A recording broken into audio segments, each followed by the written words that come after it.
आज के इस वीडियो में हम मिल्की सॉफ्टवेयर के बारे में बात करेंगे। Milky software basically milk dairy को मैनेज करने के लिए यूज़ किया जाता है। इंडिया में हर गांव में 2-3 मिल्क डेयरीज हैं। अप्रोक्सीमेटली यहाँ पर 6.5 लाख गांव हैं इंडिया में और हर गांव में 2 से 3 मिल्क डेयरीज हैं और हर मिल्क डेयरी में जितने भी उस गांव के फार्मर होते हैं, मिल्क फार्मर होते हैं, वो सुबह शाम को यहाँ पर दूध डाल जाते हैं। जितना भी उनके पास मिल्क प्रोड्यूस हुआ है वो अपना मिल्क कलेक्शन सेंटर को, मिल्क डेयरी को डाल जाते हैं और मिल्क डेयरी वाले ने उनका पूरा रिकॉर्ड मेंटेन करना होता है ताकि उनको हर हफ्ते बाद या हर 10 दिन बाद उनकी जितनी भी पेमेंट बनती है उनको दे दी जाए।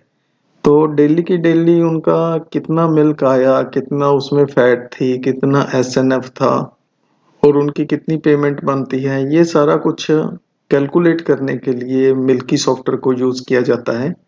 तो अभी आपके सामने स्क्रीन पे मिल्की सॉफ्टवेयर ओपन है। मैं यहाँ पर जो हमारी कंपनी है इसको ओपन कर लेता हूँ। मिल्की सॉफ्टवेयर ओपन होते ही आपके सामने एक डैशबोर्ड आ जाता है जिसके ऊपर आपको milk sale, milk purchase, bills और रिसीट्स, बैंकिंग, इस तरह के सारे आपको बटन्स दिखाई देंगे। फार्मर की पेमेंट कैलकुलेट करने के लिए बेसिकली 3 मेथड हैं। एक मेथड है मिल्क रेट लिस्ट के अकॉर्डिंग। मिल्क कंपनी से time to time rate list आती रहती हैं कि अगर 5 फैट है और 8 एसएनएफ है तो इतना रेट होगा, अगर 6 फैट है और 8.5 एसएनएफ है तो इतना रेट होगा। तो ऐसे करके हम एक टेबल की फॉर्मेट में ऐसे रेट लिस्ट आती रहती है कि कितनी फैट और कितने एसएनएफ पे कितनी पेमेंट फार्मर को देनी है। एक तो होता है मिल्क रेट के अकॉर्डिंग उनकी कैलकुलेशन हो जाती है। दूसरा होता है सेट वाइज। जैसे अमूल कंपनी का पेमेंट कैलकुलेट करने का एक अलग मेथड है, बमूल का अलग मेथड है, नंदिनी कंपनी का अलग मेथड है और वेरका का, नेस्ले का, सबका अलग अलग मेथड है। तो उसके अकॉर्डिंग सॉफ्टवेयर में हमने जितनी भी कंपनीज के जो भी फार्मूलाज हैं तो उसको हमने सेट के रूप में यहाँ पर इसमें लगाया हुआ है। तो सेट के अकॉर्डिंग भी आप पेमेंट कैलकुलेट कर सकती हैं, रेट लिस्ट के अकॉर्डिंग भी पेमेंट कैलकुलेट कर सकते हैं और कई बार फार्मर के साथ हमारा फिक्स रेट होता है कि आपसे हमने 5 रुपये फैट के अकॉर्डिंग दूध लेना है हमेशा, या 6 रुपये फैट के अकॉर्डिंग दूध लेना है, या पर लीटर के अकॉर्डिंग उनके साथ रेट फिक्स हो जाता है कि आपसे हमने 40 रुपये लीटर दूध लेना ही लेना है या 35 रुपये लीटर दूध लेना ही है। तो जो भी फार्मर के साथ सेटिंग है उसके अकॉर्डिंग, मिल्क रेट लिस्ट के अकॉर्डिंग या सेट के अकॉर्डिंग, किसी भी तरह से आप मिल्की सॉफ्टवेयर में फार्मर की पेमेंट कैलकुलेट कर सकते हैं। तो इसके लिए सबसे पहले हमने क्या करना है, सबसे पहले हम आपको दिखाते हैं कि रेट लिस्ट कैसे फीड करनी है। रेट लिस्ट फीड करने के लिए हम यहाँ पर सेटिंग्स में जाएंगे, यहाँ पर मिल्क रेट लिस्ट पे क्लिक करेंगे और यहाँ से हम सेलेक्ट करेंगे कि कौन सी डेट से ये रेट लिस्ट एप्लीकेबल होगी। Because time to time rate list change होती रहती है। कभी सर्दियाँ आ गई तो दूध का रेट अलग हो जाता है, गर्मी आ गई तो दूध का रेट अलग हो जाता है। तो उसके अकॉर्डिंग कौन सी डेट से ये रेट लिस्ट एप्लीकेबल है, हम यहाँ पर डेट सेलेक्ट करेंगे और ये रेट लिस्ट गाय के दूध की है, भैंस के दूध की है या बकरी के दूध की है, वहां से हम सिलेक्ट कर लेंगे। हाँ, बीसी मतलब बफलो काऊ, गाय का दूध। बीएलसी बोलते हैं बकरी के दूध को। बीएम और बीसी सेम ही चीज है, भैंस के दूध को ही बोला जाता है। ये नाम दोनों अलग अलग इसलिए दिए हैं ताकि समटाइम्स कुछ फार्मर के साथ हमने लिस्ट के अकॉर्डिंग रेट करना होता है और कुछ फार्मर्स के साथ हमने सेट के अकॉर्डिंग रेट करना होता है। तो हम यहाँ पर ही अलग अलग चूज कर लेते हैं। मान लो हमने बीएम रख लिया लिस्ट के लिए और बीसी रख लिया सेट के लिए, तो यहाँ पर इसलिए हमने ये 2 अलग अलग मेथड लिए हैं। यहाँ से आप किसी में भी लिस्ट लगा सकती हैं, आप बीसी में भी लिस्ट रख सकती हैं, बीएम में भी रख सकती हैं। और ऐसे ही काऊ काऊ भी गाय का ही दूध है, सीएम भी गाय का ही दूध है। तो ये दो हमने इसलिए रखे हैं ताकि एंट्री करते समय आपको ये इजी रहे कि आप लिस्ट के अकॉर्डिंग रेट उठाना चाहते हैं या सेट के अकॉर्डिंग रेट उठाना चाहते हैं। तो समटाइम्स हमने लिस्ट एंट्री के टाइम पे ये चेंज करना होता है कि लिस्ट वाला हमने रख लिया सपोज काउ में और सेट वाला हमने रख लिया सीएम में। तो जिस टाइम पे हम एंट्री करेंगे तो वहां पर हम अगर फार्मर को सेट के अकॉर्डिंग पैसे देने हैं तो सीएम उठा लेंगे, अगर लिस्ट के अकॉर्डिंग पैसे देने हैं तो काउ उठा लेंगे। तो इस तरह से आप यहाँ पर मिल्क चूज करेंगे कौन सी मिल्क रेट लिस्ट है। मैंने यहाँ पर बीसी ले लिया। ये कौन से बेस पे आप रेट लिस्ट बना रहे हैं, मतलब आप एसएनएफ के अकॉर्डिंग रेट लिस्ट बना रहे हैं या सीएलआर के अकॉर्डिंग रेट लिस्ट बना रहे हैं। यहाँ पर मैं एसएनएफ ले लेता हूँ। तो रेट लिस्ट का एक नंबर लग गया। यहाँ पर आप देख सकते हैं, यहाँ पर आपके सामने इधर फैट आ गई और इधर एसएनएफ आ गया कि 5 फैट है और 7 एसएनएफ है तो क्या रेट होगा। मान लो मैंने लगा दिया 45 रुपये। 5.1 है तो रेट हो गया 45 रुपये 20 पैसे। 5.2 है तो रेट हो गया 45 रुपये 30 पैसे। इस तरह से आप अलग अलग जो रेट लिस्ट है वो यहाँ पर फीड कर सकते हैं। ये रेट लिस्ट आप एक्सेल में भी फीड कर सकते हैं, जैसे मैंने यहाँ पर इसको एक्सपोर्ट कर दिया तो ये हमारे पास एक्सपोर्ट होके एक्सेल में आ गई। अभी हम यहाँ पर रेट लिस्ट बना लेते हैं एक। ये मैंने अभी ये रेट लिस्ट बना ली।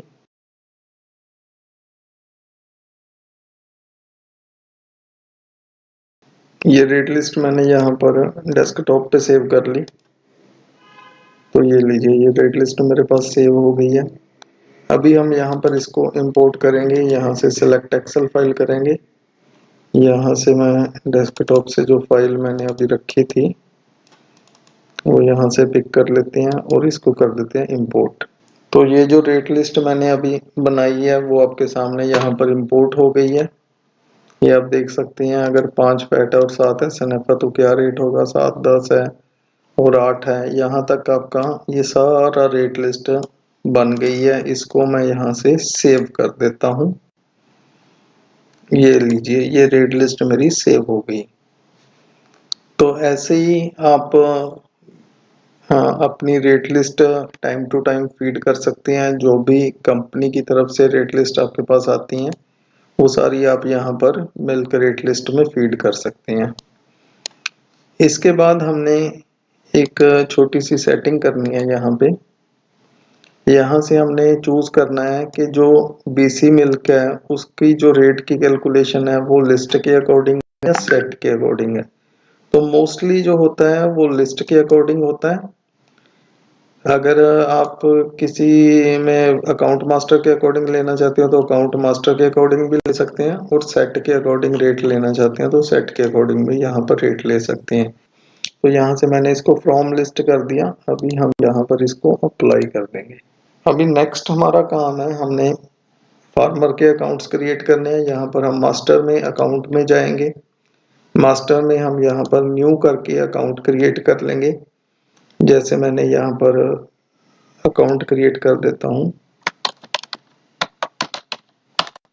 ये फार्मर का नाम मैंने यहाँ पर डाल दिया और यहाँ पर इसको लिख देते हैं जो ग्रुप है वो होगा हमारा सप्लायर।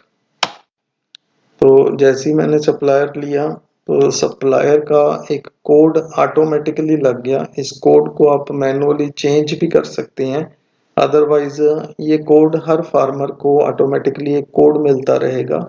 एक कोड होता है हर फार्मर का, एक जिसको हम पासबुक नंबर भी बोल देते हैं, कि जो उसकी कॉपी बनी हुई है उसके ऊपर एक उसका नंबर लिखा हुआ है। तो उसी के नंबर के अकॉर्डिंग हमारी सारी एंट्री होती है कि कौन से नंबर के फार्मर का हमने आज कितना दूध लिया, कितनी उसमें फैट थी, कितनी एसएनएफ थी, कितनी क्वांटिटी थी। तो ये कोड काफी इम्पोर्टेंट है। तो मैं यहाँ पर इस कोड को यहाँ पर लगा देता हूँ। 2 नंबर कोड हो गया। ऐसे ही उसका एड्रेस, उसकी सिटी, जो भी सिटी है जो भी स्टेट है हम यहाँ पर लिख देंगे, उसका नंबर डाल देंगे। यहाँ पर हमने उसका मोबाइल नंबर डाल दिया और यहाँ आप देखिए, यहाँ पर आपके पास ऑप्शंस हैं। Maintain ledger at the time of milk sale, maintain ledger at milk purchase. तो ये ऑप्शन है। इसका मतलब क्या है, देखिए फार्मर की लेजर उस टाइम पे मेंटेन होती है जब उनका बिल बनता है। मतलब एक फार्मर का बिल बनता है तकरीबन 10 दिन बाद या एक हफ्ते बाद। कुछ डेयरीज एक हफ्ते बाद पेमेंट करती हैं, कुछ डेयरीज 10 दिन बाद पेमेंट करती हैं, कुछ डेयरीज 15 दिन बाद पेमेंट करती हैं। तो उनकी लेजर में जितनी भी बिल की अमाउंट बनी है वो उनकी लेजर में जाती है। मतलब फार्मर आज हमें दूध डाल के गया, उसका दूध 500 रुपये का हो गया, फिर कल डाल गया, फिर 500 का हो गया, फिर परसों डाल गया, फिर 500 का हो गया। तो ऐसे करके डेली की डेली उससे मिल्क आ रहा है। बट जब हम 10 दिन बाद या 15 दिन बाद उसका बिल बनाएंगे तब उसकी लेजर में उसका जितना भी पैसा है, मान लो 10 दिन का उसका हो गया 5,000 रुपया, तो उतना टोटल अमाउंट उसकी लेजर में रिफ्लेक्ट करेगा कि हमने आपका 5,000 रुपया देना है। बिल नंबर, जितना भी बिल नंबर है उसका 100 number, 200 number, 500 number, bill number 500 के अकॉर्डिंग हमने आपका 5,000 रुपया देना है। एक कुछ डेयरीज क्या करती हैं, वो कहती हैं कि जैसे ही हमारे पास किसी भी फार्मर का मिल्क आया तो उसकी लेजर में उतनी अमाउंट तभी स्टैंड कर जानी चाहिए कि हम कभी भी उसकी लेजर देख लें तो हमें पता लग जाए कि इस फार्मर को हमने अभी 2,000 रुपया देना है, 5,000 देना है, 15,000 देना है। मतलब हर एंट्री, जितनी भी एंट्रीज उसकी होंगी उनका बिल नहीं बनेगा, बस उसकी लेजर देख के हम उनको पेमेंट कर देंगे। तो अगर हम लेजर देख के पेमेंट करना चाहते हैं तो यहाँ से maintain ledger at the time of milk purchase, इसको टिक कर दें। अगर हम उनका बिल बना के फिर पेमेंट करना चाहते हैं तो हम इसका यहाँ पर टिक नहीं करेंगे। मतलब हमारी जो भी कंपनी की पॉलिसी है इस फार्मर के साथ, उसके अकॉर्डिंग हम यहाँ पर टिक या अनटिक रखेंगे। अगर हमने यहाँ पर इसको टिक कर दिया तो इस फार्मर का बिल नहीं बनेगा, इसकी लेजर में हर एंट्री रिफ्लेक्ट करेगी। आज वो 500 का दूध दे गया तो उसकी लेजर में आज ही 500 रुपया स्टैंड कर जाएगा। कल 500 का दे गया तो उसकी लेजर में टोटल 1,000 रुपया दिखाई देगा कि उसको हमने 1,000 रुपया देना है। अगर हम इसको यहाँ से टिक नहीं करेंगे तो 10 दिन बाद जब उसका बिल बनाएंगे तो टोटल जितना भी उसका पैसा बनता है, 5,000, 7,000, जो भी उसका पैसा बनता है वो टोटल पैसा उसकी लेजर में स्टैंड करेगा बिल बनाने के टाइम पे। तो अक्सर बिल बनाने के टाइम पे ही होता है, तो इसलिए मैं यहाँ पर इसको अनटिक ही रखता हूँ। नेक्स्ट ऑप्शन हमारे यहाँ पर जो काम की है वो है बीएम रेट, बीसी रेट। आप यहाँ पर अगर किसी फार्मर के साथ आपके रेट फिक्स हो गए हैं कि हमने आपको 5 रुपए फैट के अकॉर्डिंग पैसे देने हैं या 45 रुपए लीटर के अकॉर्डिंग पैसे देने हैं, तो आप यहाँ पर वो सारे जो भी रेट हमारा फिक्स हुआ है वो ये रेट आप यहाँ पर फीड कर सकते हैं। मान लो आपका 45 रुपए लीटर के हिसाब से रेट हो गया, या आपका 5 रुपए फैट के अकॉर्डिंग रेट हो गया, तो आप यहाँ पर अपना रेट डाल सकते हैं जो भी रेट आपका इस फार्मर के साथ सेट हुआ है। अदरवाइज अगर आपका लिस्ट के अकॉर्डिंग या सेट के अकॉर्डिंग सारी रेट की कैलकुलेशन है तो आपको यहाँ पर कुछ भी डालने की जरूरत नहीं है, आप यहाँ पर इसको खाली छोड़ देंगे। कुछ ऑप्शंस मैं आपसे अभी डिस्कस नहीं कर रहा क्योंकि वो मिल्क चिलिंग प्लांट के रिलेटेड ऑप्शंस हैं, जैसे ये बीएम कमीशन, बीसी कमीशन, ये सारी मिल्क चिलिंग प्लांट के अकॉर्डिंग ऑप्शंस हैं। जब हम मिल्क चिलिंग प्लांट का वीडियो आपको देंगे तो उसमें हम ये ऑप्शंस डिस्कस करेंगे, अभी इन ऑप्शंस को हम यहाँ पर डिस्कस नहीं करेंगे। तो नेक्स्ट है कि उसका फार्मर का हम यहाँ पर बैंक अकाउंट सेव करके रख सकते हैं कि उसका बैंक कौन से बैंक में खाता है, और बैंक अकाउंट नंबर क्या है, चेक प्रिंटिंग के टाइम पे हमने उसका क्या नाम शो करना है, किस नाम से चेक कटेगा। तो यहाँ पर हम बैंक का भी नाम उसका सारा सेव करके रख सकते हैं, उसका आधार कार्ड नंबर भी हम सेव करके रख सकते हैं, पैन कार्ड नंबर भी हम उसका सेव करके रख सकते हैं। तो इस तरह से मिल्क फार्मर का अकाउंट क्रिएट होगा। और यहाँ पर हमारे पास नेक्स्ट जो एंट्री होती है वो आती है मिल्क परचेज की। हम यहाँ पर मिल्क परचेज करेंगे, डेट सेलेक्ट करेंगे, दूध की शिफ्ट मॉर्निंग की है, मतलब मॉर्निंग में दूध हमने फार्मर से लिया है या इवनिंग में लिया है। तो यहाँ पर हम सिलेक्ट कर लेंगे मॉर्निंग। मॉर्निंग में फार्मर का कोड क्या है, मैं यहाँ पर फार्मर का कोड डाल देता हूँ, जो भी फार्मर हमने अभी बनाया था। जैसे मैंने यहाँ पर 2 नंबर डाला, तो 2 नंबर कोड में हमारे पास जो हमने अभी अकाउंट क्रिएट किया था कमल का, वो आपको यहाँ पर अकाउंट का नाम ऊपर दिखाई दे रहा है, कमल। तो जैसे ही आप एंटर दबाएंगे तो आपके पास ये फार्मर का नाम आ जाएगा। इस फार्मर की कितनी क्वांटिटी हमने परचेज करी है, मतलब हमने इससे सपोज हमारे पास 20 kg मिल्क आया है, इसमें फैट है 5.3, इसकी SNF हम ले लेते हैं 7.8, तो ये BC है। तो इसका आप देख सकते हैं यहाँ पर रेट शो हो रहा है कि इसका रेट बनता है 47.20 रुपये, और टोटल इसकी अमाउंट जो बनती है वो बनती है 944 रुपये। तो इस तरह से हम यहाँ पर इसको सेव कर देंगे। आप देख सकते हैं फार्मर की एंट्री करते ही ये सारी उसकी अमाउंट आपके सामने आ जाती है, उसकी स्लिप आपके सामने आ जाती है, कितना उसका फैट था, कितना SNF था, कितने लीटर था, रेट पर लीटर क्या बनता है, और टोटल अमाउंट कितनी बनती है। तो इस तरह से हर फार्मर को स्लिप मिल जाएगी।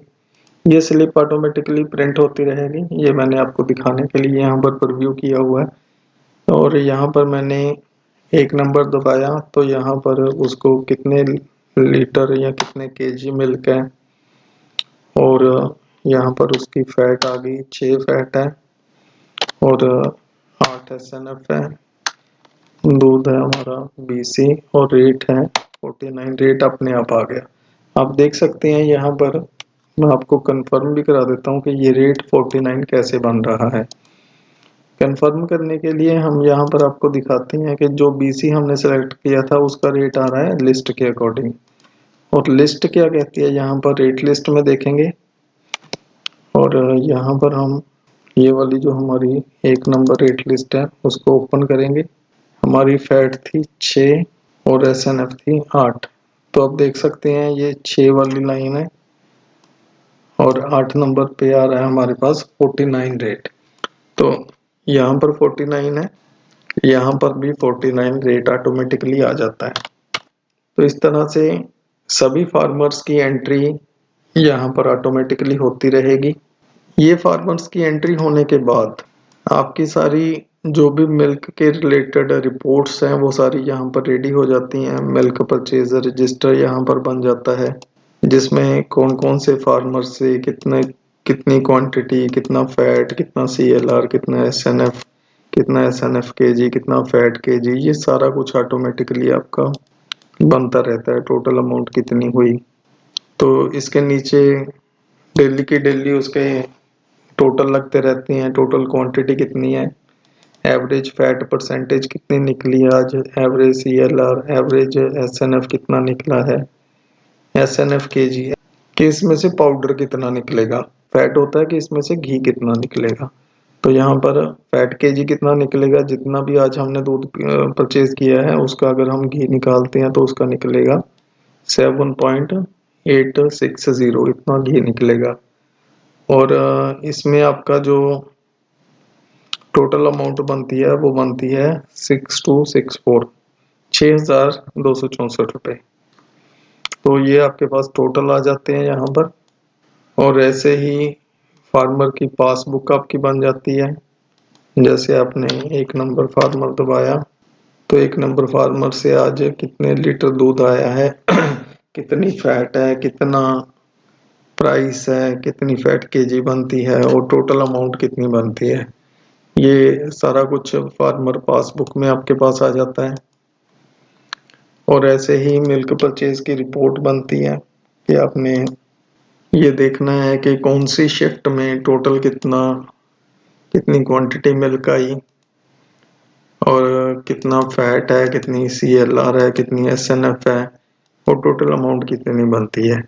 तो ये डे टू डे एक ही रिपोर्ट आपकी निकल जाएगी, एक ही रिपोर्ट में आपको सारी रिपोर्ट मिल जाएगी कि कौन सी डेट में कौन सी शिफ्ट में टोटल आपके पास कितना मिल्क इकट्ठा हुआ। ऐसे ही आपके पास मिल्क स्टॉक रजिस्टर मेंटेन होता है कि BM आपके पास ओपनिंग बैलेंस कितना था, BC ओपनिंग बैलेंस कितना था, परचेज कितना किया, सेल कितना किया और क्लोजिंग बैलेंस कितना है। ऐसे आपके पास ये मिल्क स्टॉक रजिस्टर मेंटेन होता है। तो यहाँ तक आपने देखा कि मिल्क परचेज की एंट्री कैसे करनी है और उसके रिलेटेड जो रिपोर्ट्स हैं वो कैसे चेक करनी है। अभी हम आपको दिखाते हैं कि जो फार्मर के बिल्स हैं वो कैसे प्रिंट होंगे। देखिए, एक मिल्क डेयरी में नंबर ऑफ फार्मर होते हैं, 200 फार्मर का नेटवर्क है, किसी का 500 फार्मर का नेटवर्क है, किसी का 1000 फार्मर का नेटवर्क है। एक एक फार्मर का बिल निकालने जाएंगे तो बहुत टाइम लग जाएगा। तो इसलिए हमने मिल्की सॉफ्टवेयर में कंटिन्यूस मिल्क बिल्स दिए हुए हैं जिसमें सभी फार्मर के मिल्क के बिल एक ही बार में प्रिंट हो जाते हैं। जैसे मैं आपको दिखा रहा हूँ, यहाँ पर 20 तारीख को बिल निकालना है। कौन सी डेट से, मतलब हमने यहाँ पर डाल दिया कि जितनी भी हमने मिल्क परचेज करी है 11 तारीख से लेकर 20 तारीख तक, क्योंकि तकरीबन 10 दिन का ये हिसाब करते हैं तो हम यहाँ पर 11 से 20 डाल देंगे तो 10 दिन में जितनी भी एंट्रीज हुई हैं वो सारी हमारे सामने आ जाएंगी। तो यहाँ पर हम मिल्क सेलेक्ट कर लेंगे, BC मिल्क करना है, BM करना है।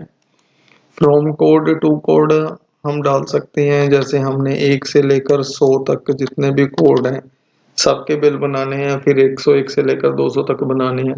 तो उस टाइप से हम यहाँ पर डाल देंगे, अदरवाइज हम इसको खाली छोड़ देंगे अगर हमने सभी फार्मर के कोड यहाँ पर लगाने हैं। तो मैंने यहाँ पर इसको ओके किया। आप देख सकते हैं हमारे सामने फार्मर का नाम आ गया, डेट आ गई, कौन सी डेट में कौन सी शिफ्ट का मिल्क था, मॉर्निंग का था या इवनिंग का था, भैंस का था या गाय का था, और यहाँ पर कितनी क्वांटिटी बनती है, कितनी फैट है, कितनी SNF है, कितना रेट है, क्या फैट रेट है और टोटल उसकी कितनी अमाउंट है। तो एक ही बिल में सभी फार्मर, जितने भी फार्मर्स का आपने दूध परचेज किया है वो सभी का यहाँ पर नाम आ जाएगा, सभी का यहाँ पर बिल बन जाएगा। यहाँ से जनरेट बिल करते ही आपके सामने ऑप्शन आती है कि आपने बिल को कैसे जनरेट करना है। मतलब बिल आपने डायरेक्टली प्रिंट करना है, प्रीव्यू नहीं करना, तो यहाँ से आप कर सकते हैं। अगर आपको अभी बिल वैसे ही चेक करना है, मतलब अभी आपने पक्का बिल नहीं बनाना, सिंपली कच्चा बिल बना के फार्मर को देना है कि ये आपका बिल बन गया और इतनी आपको पेमेंट मिलेगी, ताकि फार्मर उसको चेक कर ले, अपने हिसाब के साथ टैली कर ले, कहीं पर कोई उसको गड़बड़ लगती है, कोई डाउट होता है तो वो हमसे बात कर ले। तो उस केस में हम क्या करेंगे, यहाँ पर post milk bill entry to ledger इसको हटा देंगे। इसको हटाने से अभी जो बिल बनेगा आपका कच्चा बिल बन जाएगा, आपकी लेजर में नहीं जाएगा और सिंपली एक प्रिंट होने के लिए ये बिल बन जाएगा। तो इसको हम यहाँ से फिनिश एंड जनरेट बिल करेंगे तो ऑटोमेटिकली आपके जो मिल्क के बिल हैं वो यहाँ पर प्रिंट हो जाएंगे। तो दोस्तों, इस तरह से आज आपने देखा कि मिल्की सॉफ्टवेयर में रेट लिस्ट कैसे बनानी है, अकाउंट्स कैसे क्रिएट करने हैं, मिल्क परचेज की एंट्री कैसे करनी है और मिल्क परचेज की रिपोर्ट्स कैसे देखनी है और मिल्क परचेज के बिल्स कैसे बनाने हैं। तो ये एक बेसिक इंट्रोडक्शन थी मिल्की सॉफ्टवेयर के बारे में। इसके बारे में नेक्स्ट वीडियो में हम देखेंगे कि मिल्क सेल कैसे काम करती है और नेक्स्ट वीडियो में हम देखेंगे कि मशीन से डाटा कलेक्ट करना है, मशीन से डाटा लेना है, वो मशीन से डाटा हमने कैसे उठाना है, ऑटोमेटिकली मशीन से डाटा कैसे आएगा। तो बने रहिए हमारे साथ। नेक्स्ट वीडियो में आपसे फिर मिलते हैं। धन्यवाद। खुश रहो, तरक्की करो।